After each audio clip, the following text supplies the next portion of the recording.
নাটোরের রানী ভবানীর জমিদারির একটি অংশ শাহজাদপুরের জমিদারি নিলামে উঠলে কবি রবীন্দ্রনাথ ঠাকুরের পিতামহ প্রিন্স দ্বারকানাথ ঠাকুর 1840 সালে মাত্র 13 টাকা 10 আনায় কিনে নেন।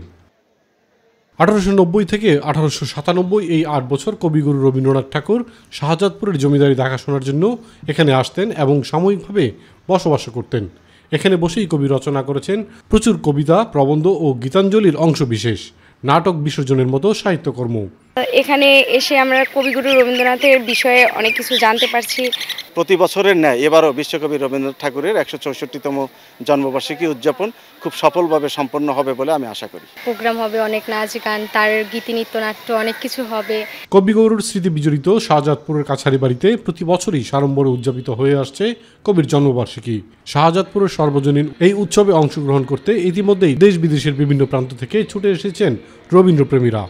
সাংস্কৃতিক কর্মীরা আমরা আপ্রাণ চেষ্টা করব যেন আমাদের রবীন্দ্র জয়ন্তী শাহজাদপুরের প্রাণের উৎসব আমরা যেন সফলভাবে করতে পারি। আমাদের সবসময় চেষ্টা থাকবে যে আমাদের আগামী প্রজন্ম কিভাবে এই সম্পর্কে ধারণা পাবে বা জানতে পারবে।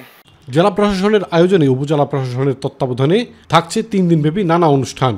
এরই মধ্যে সমস্ত প্রস্তুতি সম্পন্ন করা হয়েছে বলে জানিয়েছে স্থানীয় প্রশাসন।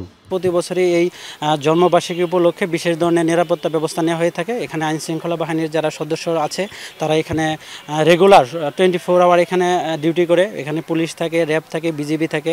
বিশ্বকবির 164তম জন্মবার্ষিকী উপলক্ষে কবির স্মৃতি বিজড়িত রবীন্দ্র কাছারি বাড়িতে 3 দিনব্যাপী নানা কর্মসূচি শুরু হয়েছে।